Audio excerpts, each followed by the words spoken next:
Welcome back, everybody. Today we got even more AI news. I know after yesterday's OpenAI conference or announcement, I didn't think it could get any better, but it has. Google had their Google I/O event today, and they just rolled out their most powerful AI models ever. Okay, they're calling their best one, I believe, Gemini 1.5, right, Sam? Yeah. Yeah, and I got a whole article about this right here. So, every year, Google has their annual developer conference, Google I/O, to show what they've been working on, but most recently, it's really been all about AI. Today, they announced Gemini 1.5 Flash, the newest addition to the Gemini series. If you guys didn't know, Gemini is just Google's AI. You might remember Bard from a while ago. Gemini has taken over Bard. All right. So basically, so far, Google said that the new model can quickly summarize conversations, caption images and videos, and quickly extract data from large documents and tables. That is really cool. Basically, it's again just better. It can take in a lot more data, and then it can summarize all that data.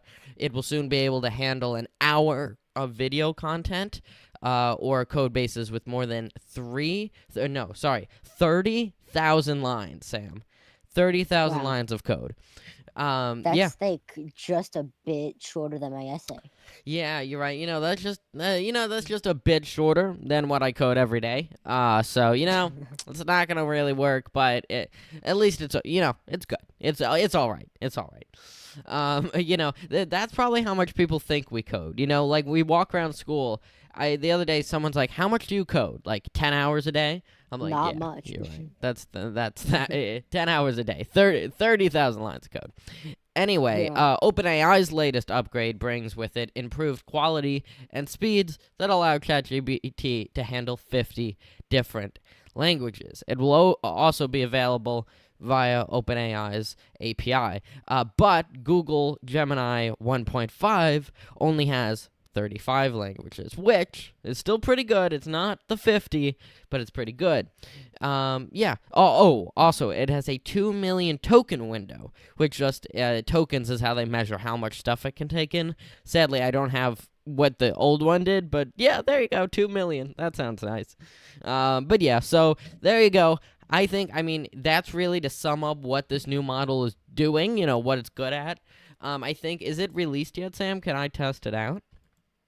I think it's only released for some people. I Got it. don't Let me know see if if it's it fully pops out. up for me. I'm just gonna check. There's also Gemini Advanced, but I don't have that. Yeah, I'm not seeing. I don't think it's released yet. But all right. Well, pretty cool. I'm excited to hear even more announcements. We got so much more that happened at today's conference coming up later in the episode. Lots of topics. So stay tuned. Here's the intro.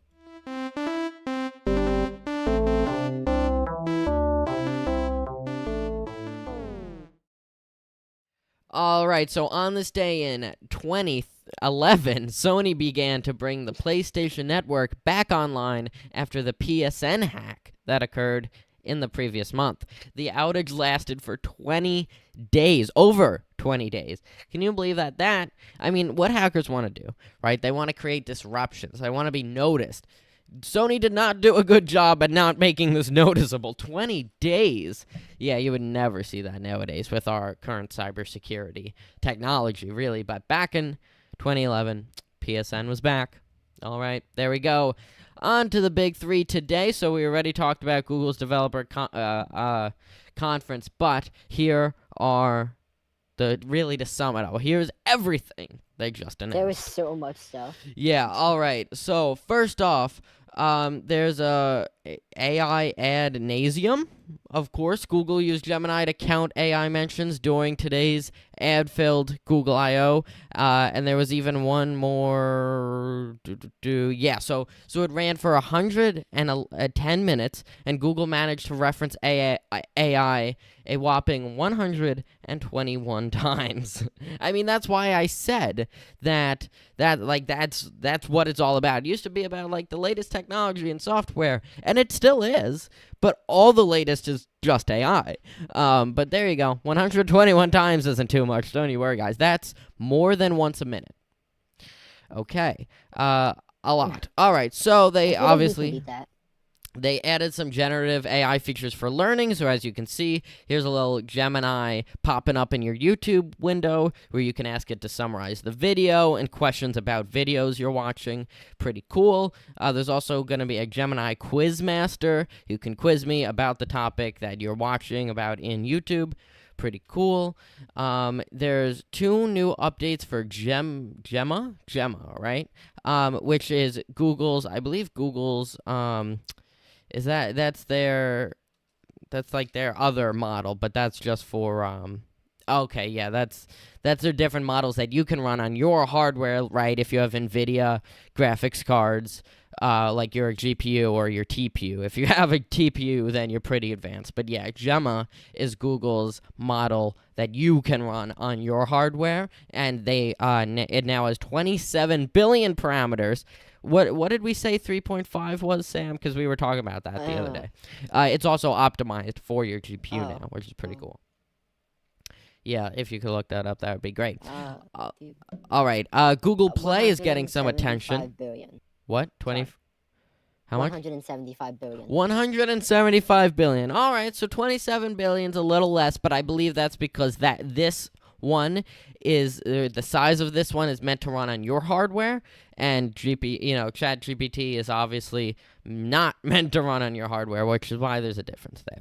All right, Google Play is getting some new attention with discovery features, new ways to acquire users, and updates to play points. This one didn't really have to do much with AI, okay, surprisingly. But yeah, just some more API updates. And other little enhancements to the Google Play Store. Sam, you obviously use the Google Play Store on your Motorola, but for us iPhone users, not a big difference. We won't notice it, obviously. All right. Now, this is interesting. This is really cool, actually. Now, Google will detect scam calls during the call. So normally, you would be on a call, and it will still pop up, right, if they think it's a scam. But if that doesn't happen, right, and you get on the call, and then they start asking you for stuff, like this one says, banks will never ask you to move your money to keep it safe. So it will recognize when the call is saying suspicious things, and then it will pop up and it would say dismiss and continue or end call. So you're like, oh, this is a scam, end call. So I think that's really cool. That's great, especially for elderly folks who don't always know when they're on a scam call. So something like this will be so great. And yeah, excited to see that actually happen. Well, I guess I guess I hope none of us. Why is TSARP headquarters calling me? Shut up, Sam. It wasn't my TSARP's new scam organization. All right. Oh. So. Okay. Yeah. Anyway. Yeah, it'll be good for the elderly folks. All right. Ask Photos is a new Gemini feature where you go into Google Photos and you can ask it for all different things. Makes sense. It's called Ask Photos. But you can search using it, find all the photos where I'm wearing red, or I have a red shirt on, stuff like that. It will allow you just to search across all the photos like you were talking to an AI. Now, is Google using your photos to train their models? Now, that's something I don't know, but, it might be a little sus there. Not gonna lie. All right, so there's even Gemini in Gmail now. Gemini, by the way, we talked about the 2 million tokens. That really helps with summarizing. It says up to 100 emails. I guess at a time, right? That's just all at once. But yeah, so Gemini will be in your Gmail inbox. You can ask it to sum up an email. Obviously, better scam detection in there too. All the perks of adding AI into things. So yeah, I think that will be pretty cool. Also, AI search in there, right? Helping draft emails with Gemini. So much. That's really cool. Can't wait. Again, can't wait to see all of this in action. Gemini Live. Google previewed a new experience in Gemini called Gemini Live, which lets users have in-depth voice chats with Gemini on their smartphones. Users can interrupt Gemini while the chatbot's speaking to ask clarifying questions. Basically, it's just what ChatGPT released yesterday, but I guess not as good. It's just, you can talk directly in depth on a voice chat, not over, texting or chatting on the chatbot itself, but you can call it, basically. Like we went all over with GPT 4.0. Yeah, that was it. All right. Gemini Nano, now for a tiny announcement. Gemini is also building Gemini Nano, the smallest of its AI models, directly into the Chrome desktop client. Starting with Chrome 126, the company says they will enable developers to use the on-device model to power their own AI features.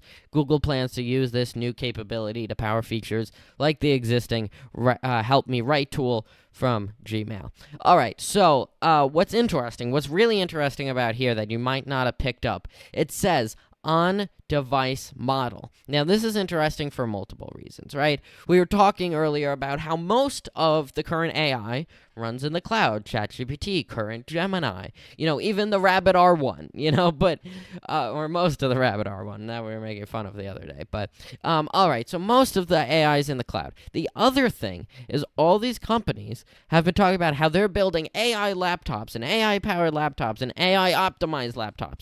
And that's been great, but barely anyone actually runs AI on their computer. Well, now we have that change starting to be made. Gemini Nano is a great start because this is going to be embedded into Chrome, this AI, and it's not going to run in the cloud. It's going to run on your computer, which is awesome, and that's why these AI laptops are going to really come into play and be useful, because all the AI superpowers they're putting into those GPUs and CPUs and hardware will really help with running this stuff. Again, it's Nano because it's not as powerful as ChatGPT or Gemini, and that's because it needs to be able to run. If it's too powerful, it won't run on your computer. All right. Gemini is coming to Android. It's a replacement for Google Assistant, which you didn't know was kind of like a Siri on Android. It will soon be taking the advantage of its ability to deeply integrate with Android's mobile operating system and Google's apps. Users will be able to drag and drop AI-generated images directly into their Gmail, Google Messages, and other apps. Meanwhile, YouTube users will be able to tap Ask This Video to find specific information from within that YouTube video. And it goes on talking about all different updates that come with this and stuff. But that's cool. Again, Google, Android. Google owns Android, so it's good to see that they're putting the AI features in there. Sam, once they actually go in, you're going to need to update us, let us know how it's going.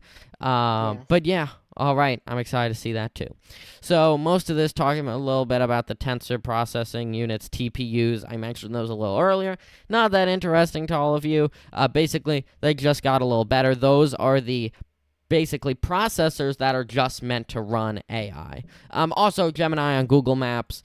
They're adding some features in there. You can see in this little GIF I was playing where it goes down and you can do special things with AI on Google Maps. I mean, most of these updates is you just read what app it's going into, and you're good. You can assume what they're gonna do with it. But yeah, it's gonna starting with the Places API, which is how a lot of different apps that have maps, use maps. They use actually Google Maps. You might not have known that. But yeah, so just getting a little better there. Oh my God, how did I select all this text? I couldn't unselect it. And this is one of the biggest ones, AI in search. Now, every user in the US and soon coming to the world will be able to, when you search something, you might get a chatbot pop up. And it might give you the answer instead of, first giving you links to all different stuff. That's interesting. I wonder how it's really going to work, if it's going to be good, if it's going to be a little clunky, kind of like Bing has been.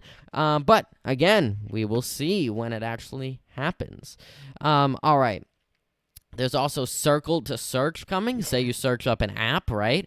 And you've got all different, a backpack on a person like you see in this demo. You can just circle it, right, with your finger, and now it's going to search specifically for that backpack. All AI powered. All right, this one's a little interesting. Firebase, we use it for a bunch of our websites. Great. It's a Google power tool if you didn't know.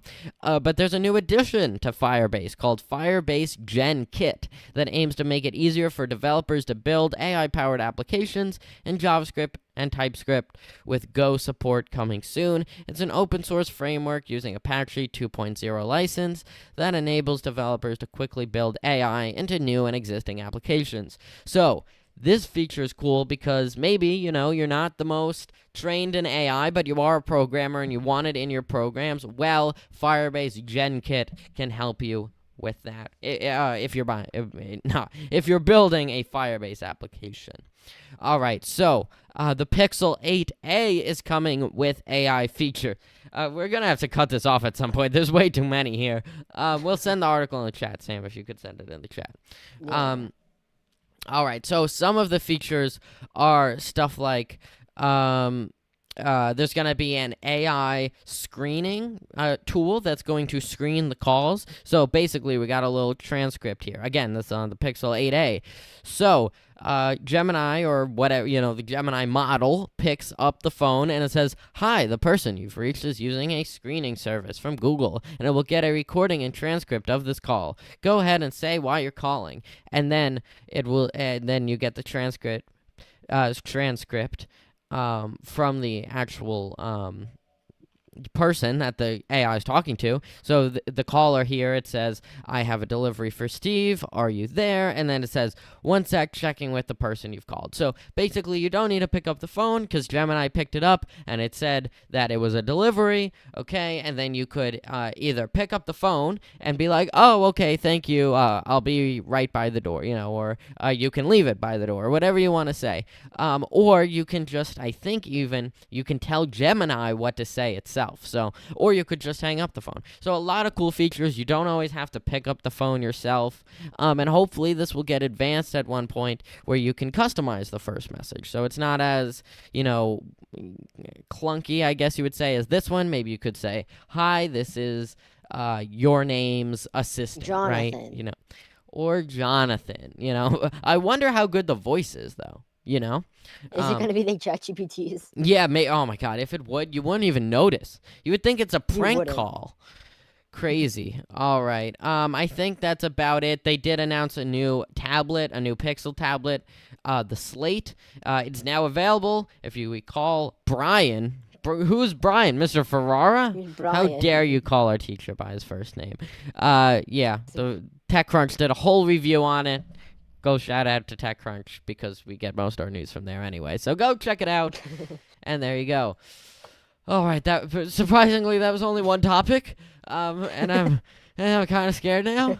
But we'll move on. It's going to be a long episode. Yeah. So, AWS CEO Adam Selipsky. Thank you, Sam. Good job. Selipsky. Sam put a little pronunciation thing in there. Thank you, Sam, is stepping down effective June 3rd, according to a leaked email from Amazon CEO Andy Jassy. So they were not trying to announce this. I feel a little bad. I'm close with their secretaries. That sounds weird. No, I've emailed them before. All right, and I hate to report on him leaving, but, all right, basically, we have very long emails from both, Andy Jassy and Adam, here talking about him leaving. Maybe I'll just do a quick little recap, but yeah, you already got the headline.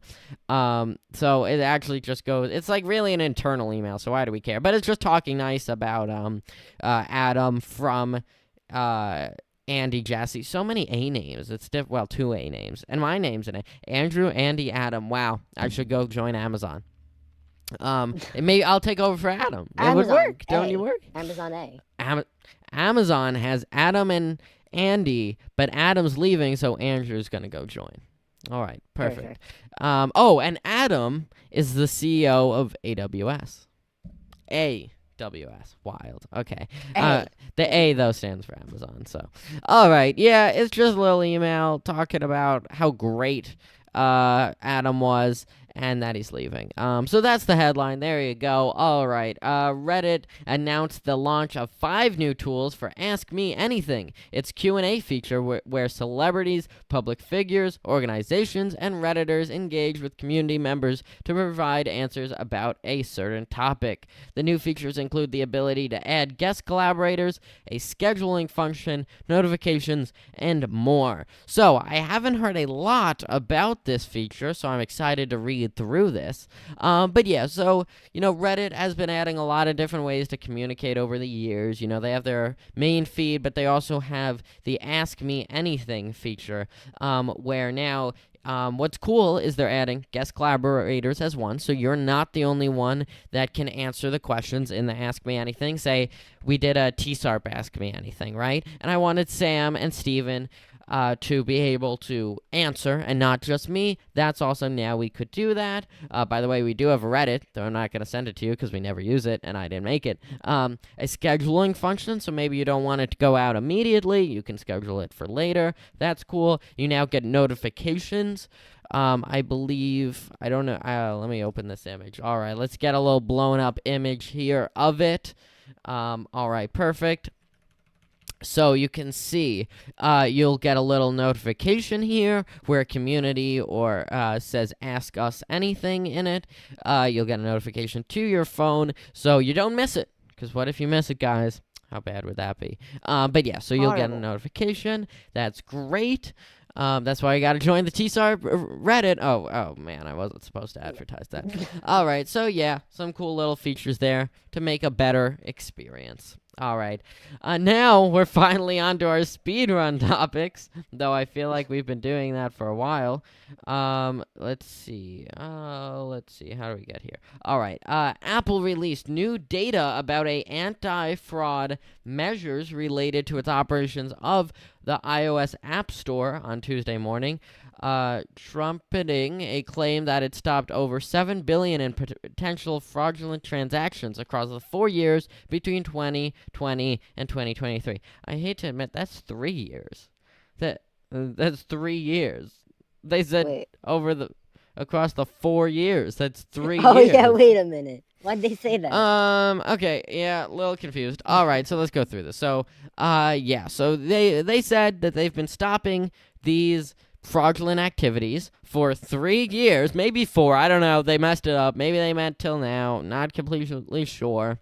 But they released new data on that. So more than 1.8 billion of that total was stopped in 2023, and which is down from the 2 billion in potential fraudulent transactions that they reported in 2022. So it's lowering. That is good. You don't, even if it's potential, right, and they stop it, you still don't want the potential ones out there, because what if they don't stop it? It also said that it blocked over 14 million stolen credit cards and more than 3.3 million accounts from transacting again between 20 and 2023. All right, so they're doing a pretty good job here. I think that $7 billion, pretty good. $7 billion worth. It's scary that there's $7 billion worth trying to be put through. The question is, how much did they not block, right? In comparison, like what percent? They didn't release that stat yet. But it is good. They're kind of giving us more data on what's going on here. And Sam, you know what I'm thinking? Maybe we start to publish all the links, almost like a list of sources so people can go in and dive more, right? Because especially for speedrun topics, we do, we simplify it. I wouldn't say oversimplify it, but we simplify it. There's always more data, but that's kind of the point. But if you guys want to go deeper, maybe we'll start leaving the links so you can Should I see. do that now? Not yet. I can. We'll start in a few episodes because maybe we'll post them to our website or something like that. All right, so, let's see. While waiting for Google I.O., you could have played a remixed version of Google's Dino game with, wait, you ready? Sam, what do you think they're gonna say, right? Remixed version with, it's even at the bottom here, with more? With more? Oh, this is a tough one. It's really tough. I know. Environmentally friendly. No, not environmentally friendly. No, with more. Andrew Weir. No, AI, Sam. AI. All right. By the way, it's now extinct. We can't play it. This was just the front of it. But could you believe that they added AI to something? What? Insane, That's crazy. like the first Never time I've heard ever seen that before. happen. First time I've seen Yeah. it happen. They're even adding AI to their games. Oh my gosh. You know who would really hate this? There's a guy on our Discord server, named. Oh, why am I blanking? I don't know why Devonsoft, yeah. He hates when it's like all AI news and like because that's all the news. We're trying to limit it, but that's all the news is. All right. Well, let's see. Apple. Oh wait, I did that. Mac is shutting down Workplace. It's enterprise communications. Mac is shutting down. Meta is shutting down Workplace. Its enterprise communications business. Surprisingly, Meta wasn't just social media for consumers. It was also for businesses, but not social media, just communications. You might forget that Meta does own WhatsApp. I don't know if it was very successful. I had never really heard of anyone using it. Again, I've really only heard of people using Google Suite and Microsoft 365. So again, never heard of people using Metas, and that kind of makes sense because that's probably why it's shutting down. No one used it. But yeah, it was just like a Teams for Microsoft, or maybe a Google Chat. What does Google have for chatting? I don't know. They have like Google Chat, I think, something like that. Does really? They used to have Hangouts, but they made a new one. Yeah, I forgot what it's called. All right, not the It point. is Google Chat. Google Chat. Yeah, there you go. All right, so let's see what else is up. Fortnite's new May 14th update is available to download on consoles, PCs, and smartphones. The new Fortnite update mainly adds new back-end files for end of the season event. When is that? We'll never know. I need to know because this article has a lot of weird ads. Maybe I just don't show this article.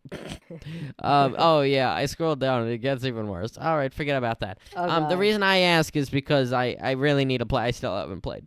I still haven't played. I got what? Yeah, you were supposed to ask me to play. I know. I forgot. Okay. May 23rd, by the way. May 23rd. Okay, I still have time. Sam, we still have time. I can't do it tonight, but soon. Oh my god. All right. Anyway, they added Loki, which is cool. Loki's one of my favorite Marvel shows. The TV?